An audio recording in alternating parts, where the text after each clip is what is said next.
مینار نور بنے گا جس پر آپ فخر کریں گے.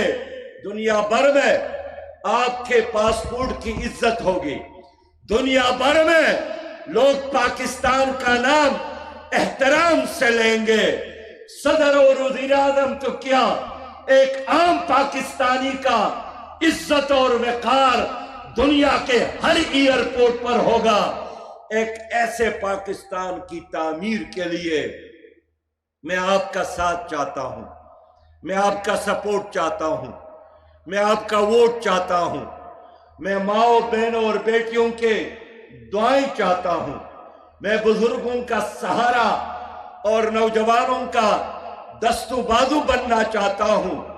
میرے بھائیوں اور بہنوں، میں آپ سے آج پوچھنے آیا ہوں. آج تو میڈیا کا دور ہے. دنیا ایک گلوبل ویلیج ہے. دنیا کی کسی بھی کونے میں کوئی واقعہ ہو جائے ساری دنیا کو پتہ چلتا ہے. آپ لوگوں نے سنا ہے کہ امریکی صدر کا جائیداد امریکہ سے باہر ہے. کیا آپ لوگوں نے سنا ہے کہ کہیں انڈیا کے وزیر اعظم کی جائیدادیں برطانیہ میں اور کینیڈا میں اور ملیشیا میں بھی ہے؟ لوگوں، آنکھیں کھول دو. گزشتہ عرصے میں اوباما امریکہ کے صدر تھے، ریٹائر ہو گئے اور ریٹائرمنٹ کے بعد ان کے بیوی بھی، ان کے بیٹی بھی، اور خود یونیورسٹی میں نوکریاں کرنے لگے. کلنٹن ریٹائر ہو گئے تو اپنے خاندان کو پالنے کے لیے یونیورسٹی میں لیکچرر بن گئے. روس کا صدر گورباچوف فارغ ہو گیا تو یونیورسٹی میں پڑھانے لگے. لوگوں، ہندوستان کا ایک وزیر اعظم فارغ ہو گئے تو کرائے کے گھر میں رہتے تھے، اور جب کرایہ دار نے ان کو نکالنے کا فیصلہ کیا تو قرض لے کر کرایہ ادا کیا. انڈیا کے شاستری وزیر اعظم تھے، ریٹائرمنٹ کے بعد گاڑی خریدنے کا ارادہ کیا تو 7,000 اپنے اکاؤنٹ سے اور باقی بینک سے قرض لے کر گاڑی خریدی. لیکن یہ واحد پاکستان ہے کہ تمہارے حکمرانوں کی جائیدادیں ادھر بھی، امریکہ میں بھی، برطانیہ میں بھی، پاناما لیکس میں تمہاری حکمرانوں کے نام، پنڈورا بکس میں تمہاری حکمرانوں کے نام، دنیا بھر کے بینکوں میں تمہاری حکمرانوں کی دولت. اس لیے آپ غریب ہیں اور یہ مالدار. آپ کے بچے پریشان ہیں اور ان کے شہزادے خوشحال. آپ کے آئندہ نسل بھی اگر یہی نظام رہا اسی طرح رہیں گے، اور ان کے کتے، ان کے بلی بھی اور بلیاں بھی مزے میں ہیں. ہم اس نظام کو بدلنا چاہتے ہیں. ہم انقلاب چاہتے ہیں. پاکستان کسی جرنیل نے نہیں بنایا، یہ عوام نے بنایا ہے. پاکستان کسی خان و ڈیرے، چودھری اور جاگیردار نے نہیں بنایا، یہ عوام نے بنایا ہے. لیکن پھر کیا وجہ ہے کہ آپ کی اس ملک پر 76 سالوں سے چند خاندانوں کا قبضہ ہے، چند خاندانوں کی حکومت ہوتی ہے. باپ بھی حکمران، بیٹا بھی حکمران، بھائی بھی حکمران، نواسے اور پوتے بھی حکمران، چچا زاد، ماموزاد بھی حکمران. لوگوں، مجھے بتائیں کہ آپ اس ملک کے باسی ہیں، شہری ہیں، حقدار ہیں، یا آپ ان جاگیرداروں اور سرمایہ داروں کے کرایہ دار ہیں؟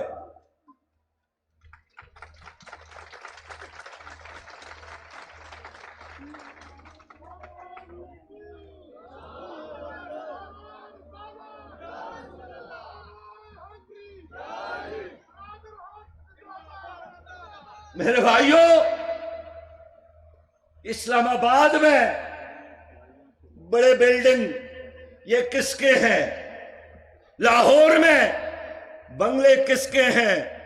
مری میں بنگلے کس کے ہیں؟ لندن میں بنگلے کس کے ہیں؟ دبئی میں بنگلے کس کے ہیں؟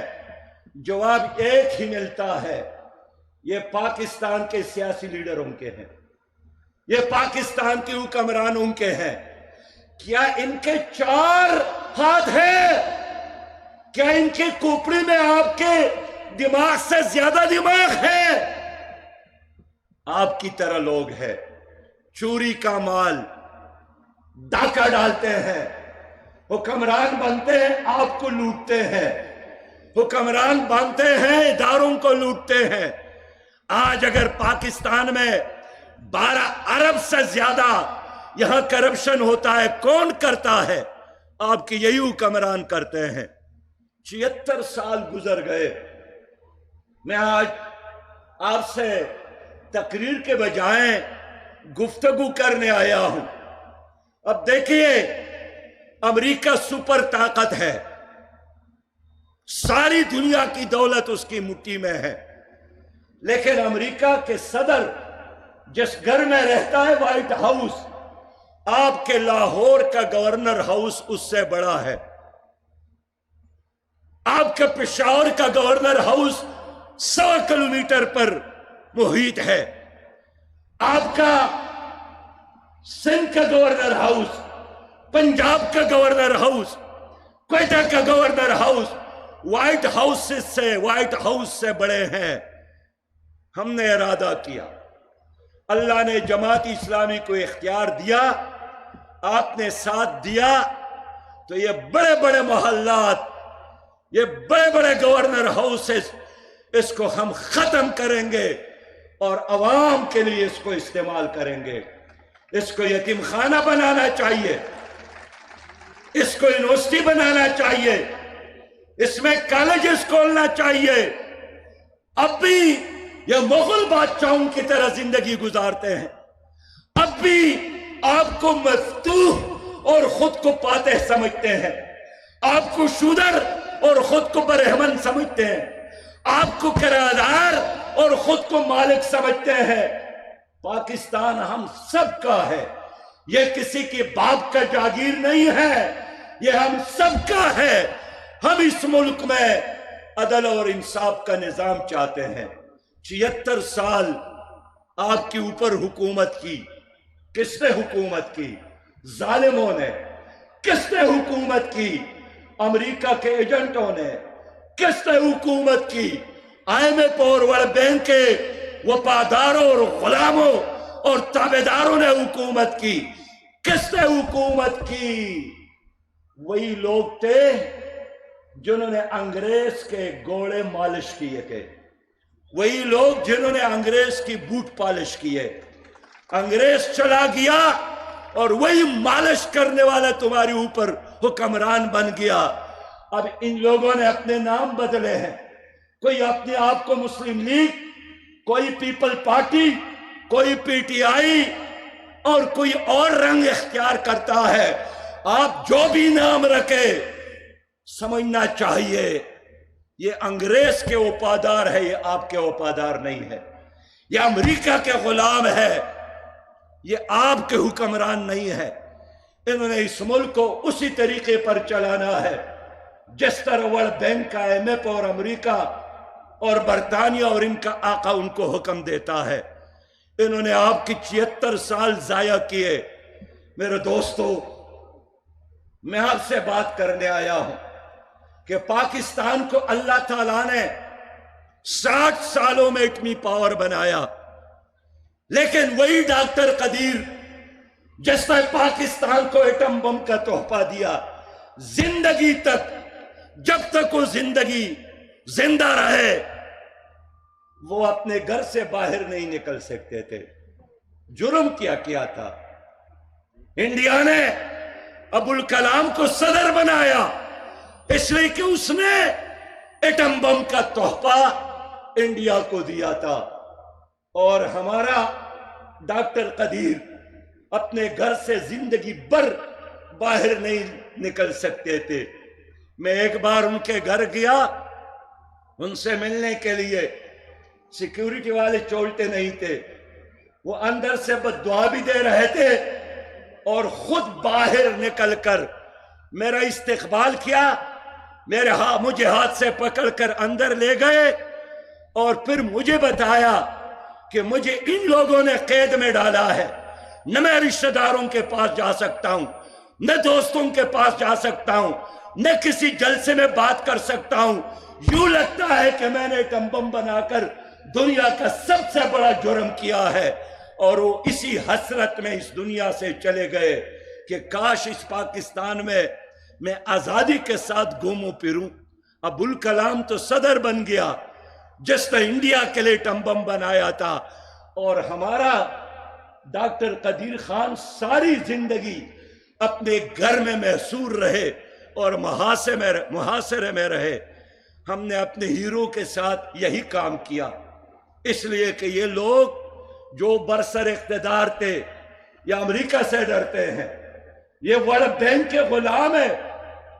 میرے بھائیوں، میں آج آپ سے پوچھنا چاہتا ہوں کہ آپ کی بیٹی، امت کی بیٹی، قوم کی بیٹی ڈاکٹر عافیہ آج بھی امریکہ کے جیل میں ہے، 86 سال سزا ان کو سنائی گئی ہے، اس پر کوئی جرم ثابت نہیں ہوا ہے۔ ان کے 2 چھوٹے بچے بھی ان کے ساتھ تھے۔ یہی تمہاری حکمران تھے جنہوں نے ڈاکٹر عافیہ کو امریکیوں کے ہاتھوں فروخت کیا، اور ڈاکٹر عافیہ کی اپنی آواز میں ان کی والدہ نے مجھے پیغام سنایا۔ ڈاکٹر عافیہ نے اپنی والدہ کو پیغام بھیجا تھا کہ میری ماں، اگر آپ سے پہلے مجھے موت آئی تو میری وفات پر نہ رونا، میں قیامت میں حضور صلی اللہ علیہ وسلم کے قدموں میں بیٹھ کر فریاد کروں گی کہ میری قوم نے، میرے قوم کے حکمرانوں نے مجھے یہودیوں کے ہاتھوں فروخت کیا۔ ان کا بیٹا سلمان، جس سے میں ملا ہوں، چھوٹے تھے، اب بڑے ہو گئے، جوان ہو گئے، اس نے مجھے بتایا کہ باگرام ایئرپورٹ پر میری ماں کے گود میں میرا چھوٹا بھائی تھا، اور ایک آدمی نے، امریکی تھا، پیچھے سے میری ماں کو دھکا دیا، وہ گر پڑی، اور ان کا بیٹا بھی، میرے چھوٹا بھائی بھی ان کے گود سے گر پڑا۔ جب وہ اٹھانے کے لیے جھک گئی تو ایک اور ہٹے کٹے امریکی فوجی نے اس کے اوپر چھلانگ لگائی اور فرمایا اس بیٹے نے مجھے کہ اس کے بعد میں بے ہوش ہوا، پھر مجھے پتہ نہیں چلا کہ میری امی کدھر گئی اور میرا چھوٹا بھائی کدھر گیا۔ بڑے عرصہ بعد مجھے پتہ چلا کہ لوگ اس کو بوری میں بند کر کے گیس میں ڈال کر امریکہ لے گئے ہیں، اور آج جو آپ کی بہن ڈاکٹر عافیہ امریکی قید میں ہے۔ کتنے بار یہ گئے ہیں اوباما سے، کلنٹن سے، بش سے ملنے، یہ عمران خان گئے، یہ شہباز شریف گئے، یہ نواز شریف گئے، یہ زرداری گئے۔ یہ وہ پہلوان ہے کہ واپس آ کر قوم کو خوشخبری دیتے ہیں کہ میں نے امریکی صدر سے ہاتھ ملایا ہے، میں امریکی صدر سے فوٹو سیشن کرنے میں کامیاب ہو گیا ہوں۔ لیکن ان بزدل حکمرانوں نے ایک بار بھی ڈاکٹر عافیہ کی رہائی کا مطالبہ نہیں کر سکے کہ میں اس وقت تک پاکستان واپس نہیں جاؤں گا جب تک میں اپنی بہن عافیہ کو پاکستان ساتھ نہ لے جاؤں۔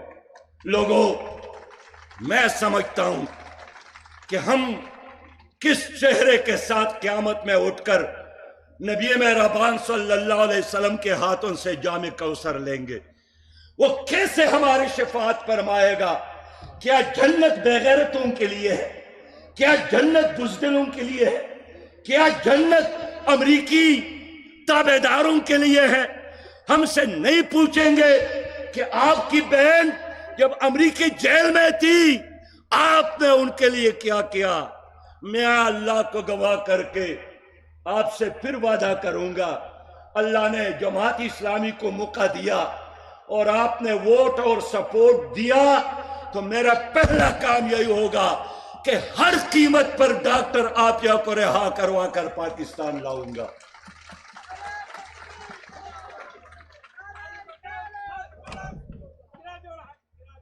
میرے بھائیوں،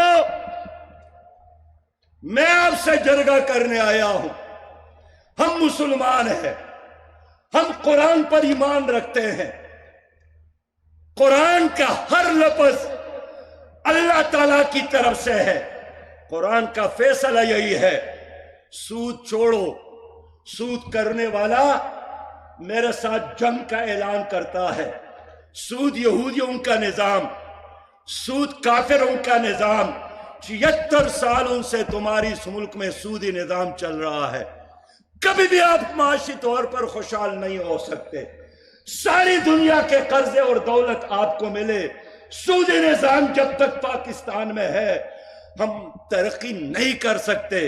اب سوال یہ ہے کہ سودی نظام یہاں کس نے چلایا؟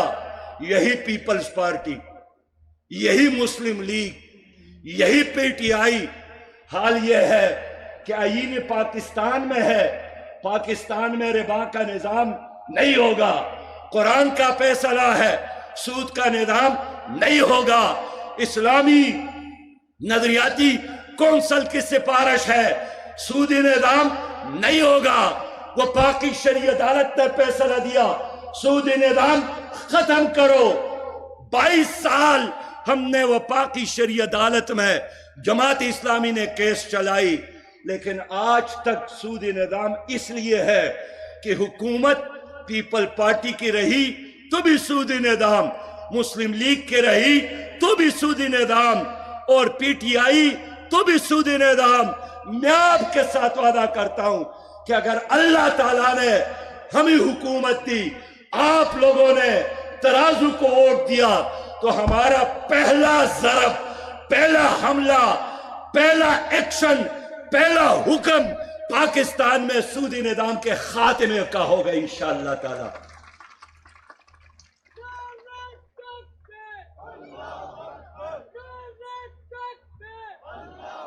لوگوں،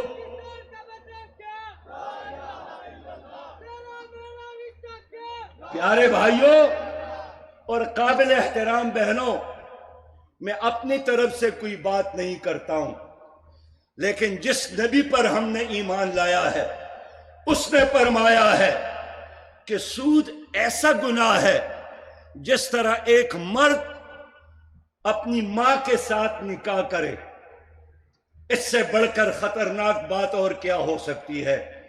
لیکن سودخوروں کو ووٹ دینا، سودخوروں کے لیے زندہ باد کے نعرے لگانا، سودخوروں کا جھنڈا گھر پہ لہرانا، سودخور وہ ہے جو حکومت میں رہے ہیں اور انہوں نے سودی نظام تمہارے اوپر مسلط کیا ہے۔ ان لوگوں کا ساتھ دینا سودی نظام کو مضبوط کرنا ہے۔ اس لیے سودی نظام کا خاتمہ چاہتے ہو، جماعت اسلامی کا ساتھ دو، ترازو کو ووٹ دو، جماعت اسلامی کو سپورٹ کرو، جماعت اسلامی کی حمایت کرو۔ اگر آپ سودی نظام چاہتے ہو، اگر آپ اس ملک میں کرپشن چاہتے ہو، اگر آپ اس ملک میں ظلم چاہتے ہو، اگر آپ اس ملک میں کمیشن کا نظام چاہتے ہو، پھر ان کے لیے یہ بڑے پارٹیاں موجود ہیں۔ لیکن اگر آپ اس ملک میں انقلاب چاہتے ہو، تبدیلی چاہتے ہو، پھر ایک ہی راستہ ہے، جماعت اسلامی کا ساتھ دو۔ تو آپ سے میں پوچھنا چاہتا ہوں، لوگوں سودی نظام ختم کرنا چاہتے ہو کہ نہیں چاہتے ہو؟ آپ سودی نظام کو ختم کرنا چاہتے ہو کہ نہیں چاہتے ہو؟ چاہتے ہو تو عزم کرو کہ آئندہ حکومت جماعت اسلامی کے لانی ہے، اس کے علاوہ اور کوئی آپشن نہیں ہے۔ میں خیبر پختونخوا میں منسٹر بنا، سب سے پہلا کام یہی کیا تھا۔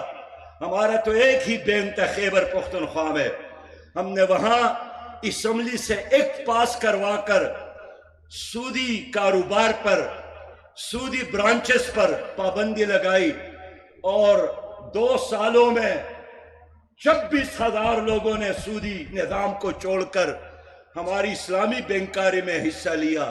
اور پھر نتیجہ یہی نکلا کہ پاکستان میں ہماری حکومت نہیں تھی، لیکن خیبر پختونخوا سود فری، قرض فری صوبہ بن گیا۔ آج وہی صوبہ ہے جس پر 1000 سے زیادہ قرضہ ہے، 1000 ارب سے زیادہ قرضہ ہے۔ میرے بھائیوں، اس وقت یقینی طور پر میں وہاڑی میں کھڑا ہوں، لیکن میری سوچ، میرا دل اس وقت غزہ میں ہے، غزہ کے مسلمانوں کے ساتھ ہے۔ وہاں مائیں بہنیں ادھر بھی بیٹھی ہیں، لیکن وہاں مائیں بہنیں اور بیٹیاں ہمارے انتظار میں ہیں، چیخ رہی ہیں، بلک رہی ہیں، ان کی چیخیں آسمان تک پہنچ رہی ہے۔ 3 لاکھ فوج نے 25 لاکھ کا محاصرہ کیا ہے، 22,000 مربع کلومیٹر اسرائیل ہے، انہوں نے 41 کلومیٹر پر مشتمل غزہ کے علاقے کا محاصرہ کیا ہے۔ یہ جنگ ہے کس چیز کا؟ یہ مفادات کی جنگ نہیں ہے، یہ اس چیز کی جنگ ہے کہ مسجد اقصی مسلمانوں کی ہے اور وہ کہتے ہیں یہودیوں کا ہے۔ اس چیز کی لڑائی ہے کہ اسرائیلی کہتے ہیں فلسطین کو خالی کرو اور ہماری لیے غزہ کو خالی کرو۔ ان کا اعلان یہی ہے، ہم نے مرنا قبول ہے، ہم نے شہادت قبول کرنا ہے، اپنے گھر کو یہودیوں کے لیے نہیں چھوڑنا ہے۔ 7 اکتوبر سے حملے جاری ہے، اب تک ہزاروں لوگ ہمارے شہید ہو گئے ہیں، ہزاروں لوگ ملبے تلے دب گئے ہیں، بچے ہیں اجتماعی طور پر مر رہے ہیں اور دفنانے کا انتظام نہیں ہے۔ ماؤں کے گود میں چھوٹے شیرخوار بچے، نہ کھلانے کی کوئی چیز، شہید ہوتے ہیں تو نہ کفن دفن کے لیے کپڑا۔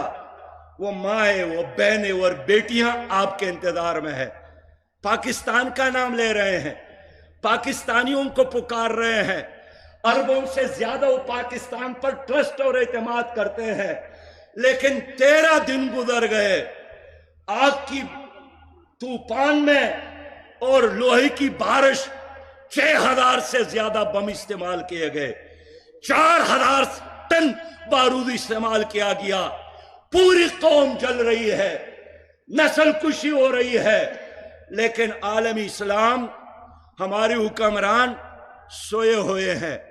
میرے دوستو، میں آپ کے پاس اس لیے آیا ہوں کہ حکمران ٹس سے مس ہونے کے لیے تیار نہیں ہے۔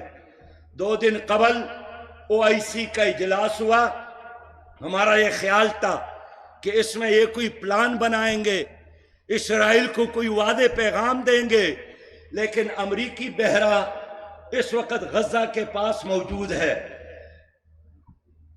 برطانیہ نے اپنے جہاز وہاں پر بھیجا ہے، تو میں پوچھنے آیا ہوں کہ اگر وہاں امریکی صدر جا کر کہتا ہے کہ میں اسرائیل کے ساتھ کھڑا ہوں، اگر امریکی وزیر خارجہ جا کر اعلان کرتا ہے کہ میں امریکی سفیر کی حیثیت سے نہیں، میں ایک یہودی کی حیثیت سے یہاں آیا ہوں اور اسرائیل کے ساتھ کھڑا ہوں، تو کیا مسلمان حکمرانوں کا فرض نہیں ہے کہ یہ بھی وہاں جا کر اعلان کر لے کہ میں بھی ایک مسلمان، میں بھی ایک امتی کی حیثیت سے یہاں آیا ہوں؟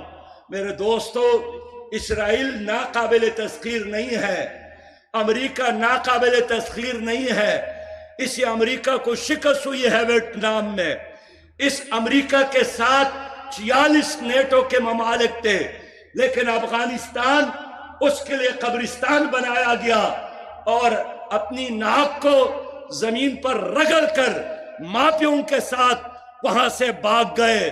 آج 25 لاکھ غزہ کے مسلمان امریکہ کے مقابلے میں، اسرائیل کے مقابلے میں، فرانس اور جرمنی کے مقابلے میں کھڑے ہیں، تو لوگوں، ہم اور آپ کہاں کھڑے ہیں؟ جماعت اسلامی یہی چاہتی ہے کہ حکمران جو اس وقت 57 اسلامی ممالک ہے، 74 لاکھ سے زیادہ ہماری فوج ہے، سمندروں پر ہمارا قبضہ ہے، یہ 74 لاکھ فوج کس کام کی؟ اگر انہوں نے بیت المقدس کے آزادی کے لیے اور غزہ کو بچانے کے لیے جہاد کا اعلان نہیں کیا، میں شرماتا نہیں ہوں نہ ڈرتا ہوں. لوگ کہتے ہیں جہاد کا نام نہ لوں امریکہ پریشان ہوتا ہے. میں کہتا ہوں کہ 1 کروڑ بار بھی پریشان ہو جائے میں آج بھی اعلان کرتا ہوں کہ فلسطین کے مسئلے کا واحد حل وہ صرف اور صرف جہاد ہے. اس کے علاوہ اور کوئی راستہ نہیں ہے.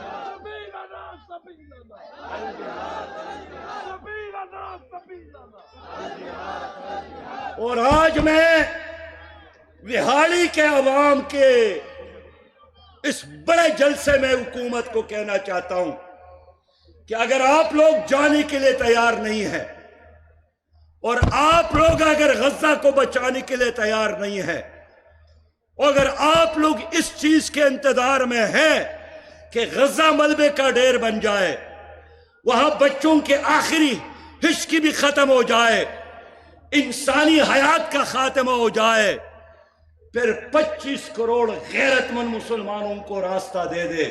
یہ جانے کے لیے تیار ہے، غزہ کو بچانے کے لیے تیار ہے، بیت المقدس پر اپنی جانوں کو نچاور کرنے کے لیے تیار ہے. میں امریکہ کو بھی پیغام دینا چاہتا ہوں کہ تمہاری بدماشی نہیں چلے گی، تمہاری غنڈہ گردی نہیں چلے گی. تم سے ڈرنے والے کوئی اور ہوں گے. ہم وہی لوگ ہیں نحن الذین بایعوا محمدا کہ ہم نے حضور صلی اللہ علیہ وسلم کے ساتھ بیعت کیا ہے علی الجہاد ما بقینا ابدا کہ جب تک ہم زندہ ہے اللہ کے خاطر اللہ کے راستے میں جہاد کریں گے. ہمارے افغانیوں نے آپ کو سبق سکھایا ہے. آپ وہی امریکہ ہے کہ ٹینک چھوڑ کر توپ چھوڑ کر وہاں سے بھاگ گئے. تمہارے فوجیوں کے وردیاں اب بھی وہاں چوک اور چوراہوں میں موجود ہے. اس لیے لوگوں، میں اپنی قوم پر اور امت پر اعتماد کرنے آیا ہوں کہ ہم نے اس مشن کو آگے بڑھانا ہے. اور امریکہ نے اگر اسرائیل کی سرپرستی نہیں چھوڑی، اس جنگ کو بند نہیں کیا، اس غنڈہ گردی کو ختم نہیں کیا، تو وہاڑی کے لوگوں امریکی سفارت خانہ پھر اسلام آباد میں موجود ہے. دنیا بھر کے اسلامی ممالک میں سفارت خانے موجود ہے. اگر ہمارے مفادات محفوظ نہیں ہے امریکہ سن لو، پھر تمہارے مفادات بھی محفوظ نہیں رہیں گے. کوئی بھی پھر آپ کو نہیں بچا سکتا ہے. اس لیے ہم انشاءاللہ تعالی بہت جلد ایک اعلان کرنے والے ہیں، اور اس اعلان کرنے سے قبل میں حکومت کو بھی وقت دیتا ہوں کہ وہ ذمہ داری ادا کرے جو ایک مسلمان حکمران کی حیثیت سے ان کا فرض بنتا ہے. مجھے افسوس ہے ہمارے وزیر اعظم نے پہلا سٹیٹمنٹ یہی دیا کہ یہاں 2 ریاستیں ہونی چاہیے، ایک یہودیوں کا اور ایک فلسطینیوں کا. یہ حل فلسطینیوں کو قبول نہیں ہے. آپ کا یہ مرتبہ نہیں ہے کہ ان کو نصیحت کرے. آپ کا کام یہ ہے کہ مصیبت اور آزمائش کے اس لمحے میں آپ کے ساتھ جو کچھ ہے وہاں پر پہنچانے کی کوشش کرے. میں الخدمت فاؤنڈیشن کے رضاکاروں کو خراج تحسین پیش کرتا ہوں جنہوں نے اس وقت بھی استنبول کے راستے اپنی دیگر اسلامی تنظیموں کے ساتھ مل کر، فلاحی ریاستوں فلاحی تنظیموں کے ساتھ مل کر غزہ کے مسلمانوں کے لیے تعاون کے بڑے منصوبے بنائے ہیں. اور جیسے ہی انہوں نے یہ خبر سنی کہ اسرائیل نے حملہ شروع کر دیا اور بڑے بلڈنگ گرنے لگے، بچے شہید ہونے لگے، تو الخدمت فاؤنڈیشن نے ابتدائی طور پر 10 کروڑ پاکستانی روپیہ سے ایک آپریشن شروع کیا اور وہاں جا کر ترکی اور مصری بھائیوں سے مل کر غزہ میں ریلیف کے لیے وہاں انتظامات سنبھالے ہیں. میں سمجھتا ہوں کہ ان لوگوں نے پوری قوم کی طرف سے ایک فرض کفایہ ادا کیا ہے، لیکن وہ اپنا کام کریں گے ہم اپنا کام کریں گے۔ لوگوں، میں یہی کر سکتا تھا۔ 17 تاریخ کو میں نے تمام سیاسی جماعتوں کو اسلام آباد میں بلایا، پیپلز پارٹی کو، مسلم لیگ کو، پی ٹی آئی کو، ANP کو، JUI کو، تمام سیاسی جماعتوں کو بلایا۔ میں نے شہباز شریف صاحب کو فون کیا، میں نے بلاول بھٹو صاحب سے رابطہ کیا، میں نے مولانا فضل الرحمان صاحب کو پیغام بھیجا، میں نے ANP کی قیادت سے بات کی، سب کو یہی پیغام دیا کہ اب آپس میں لڑنے کی بجائے مل کر فلسطین کو بچانے کا وقت ہے۔ وہاں سب کو اکٹھا کر کے پھر میں نے ایک قومی القدس کمیٹی بنائی۔ اس قومی القدس کمیٹی کا لیڈر سربراہ میں نے راجہ ظفر الحق کو بنایا، لیاقت بلوچ ان کے ساتھ کوارڈینیٹر کی طور پر، ہر پارٹی سے ایک ایک آدمی شامل کیا۔ میں نے ان سے یہی ریکویسٹ کی کہ ہم سب نے مل کر ایک ایک سفارت خانے میں جا کر سفیروں سے مل کر یہی پیغام دینا ہے کہ اس جنگ کو بند کیا جائے اور اسرائیل کو ایک جنگی مجرم کی طور پر سزا دی جائے، اسرائیل کو دہشت گرد قرار دیا جائے، اسرائیل اور ان ملٹی نیشنل کمپنیوں کے مصنوعات کا بائیکاٹ کرے جو اسرائیل کا ساتھ دیتے ہیں، جو اس ظلم اور جبر میں ان کے ساتھ تعاون کرتے ہیں۔ خود پاکستان میں ایک بہت بڑا ادارہ ہے میکڈونلڈ، جنہوں نے 4000 ٹن خوراک ہر روز مہیا کرنے کا اعلان کیا ہے۔ یہاں جب میں نے اپیل کی کہ میکڈونلڈ کا بائیکاٹ کیا جائے تو کل انہوں نے 1 کروڑ فلسطینیوں کے لیے فنڈ کا اعلان کیا۔ میں کہتا ہوں ہمیں تمہاری تعاون کی کوئی ضرورت نہیں ہے۔ آپ اسرائیلی فوجیوں کے لیے خوراک کا اہتمام کرتے ہو، آپ ظالموں کے ساتھ کھڑے ہیں، آپ قاتلوں کے ساتھ کھڑے ہیں، آپ غاصبوں کے ساتھ کھڑے ہیں۔ آپ میرے ملک میں اپنے ہوٹل بند کریں، میں کسی بھی ایسے ادارے کو اپنے ملک میں برداشت کرنے کے لیے تیار ہم نہیں ہیں جو ہمارے ماں بہنوں اور بیٹیوں کے قتل عام میں شریک ہوں، جن کا ہاتھ اس کے ہاتھ سے ملا ہو۔ لوگوں، یہ جہاد ہے، یہ مقدس جہاد ہے، لیکن اگر آپ چاہتے ہیں کہ کشمیر بھی آزاد ہو، اگر آپ چاہتے ہیں فلسطین آزاد ہو، اس کے لیے یہاں ایک انقلابی حکومت قائم کرے۔ اپنے حکمرانوں سے لاکھ مطالبہ کروں فلسطینیوں کا ساتھ دے، وہ جواب دیتے ہیں کہ ہم نے تو اپنا کشمیر ان کے حوالے کیا، ہم نے تو اپنا عطیہ ان کے حوالے کیا، ہم نے تو یوسف رمزی اور ایمل کانسی کو پکڑ کر امریکہ کے حوالے کیا، تو اتنا دور جا کر ہم کیسے لڑ سکتے ہیں؟ یہ بزدل حکمران ہے، یہ کچھ نہیں کر سکتی جب تک اس ملک میں آپ ایک انقلابی قیادت کو اختیارات سے نہ نوازے، ووٹ سے نہ نوازے۔ میں آپ کو یہاں جو گلدستہ پیش کرنے والا ہوں، اپنے قومی اسمبلی کے ممبران کا، اپنی صوبائی اسمبلی کے ممبران کا، میں آپ سے اپیل کرتا ہوں کہ پاکستان کے خاطر، اپنے آئندہ نسلوں کے خاطر، ایک خوشحال پاکستان کے خاطر، ایک پرامن پاکستان کے خاطر ان لوگوں کا ساتھ دے۔ یہ میرے وہ شیر، یہ میرے وہ چیتے، یہ میرے وہ شاہین، یہ آپ کے خادم اور آپ کے حق کے لیے لڑنے اور مرنے والے نوجوان ہیں، ان کا ساتھ دیں گے، بہاری بھی آباد ہوگا، پاکستان بھی آباد ہوگا۔ لوگوں، چلتے چلتے میں اس مطالبے کو بھی دہراتا ہوں کہ پنجاب کی حکومت نے ہمارے اساتذہ کو پکڑا ہے، بہت بڑی تعداد میں پکڑا ہے۔ میں مطالبہ کرتا ہوں اساتذہ کو رہا کیا جائے اور ان کے مطالبات کو قبول کیا جائے، اور ایک بار پھر ہاتھ اٹھا کر میرے ساتھ وعدہ کریں کہ آپ لوگوں نے ترازو کا ساتھ دینا ہے، ان نوجوانوں کا ساتھ دینا ہے، ان شاہین صفت قیادت کا ساتھ دینا ہے۔ یہ لڑیں گے آپ کے حقوق کے لیے، یہ مریں گے اسلام کے لیے، یہ جیئیں گے آپ کے لیے۔ اسلام زندہ باد اور پاکستان پائندہ باد۔ شکریہ وہاڑی، شکریہ.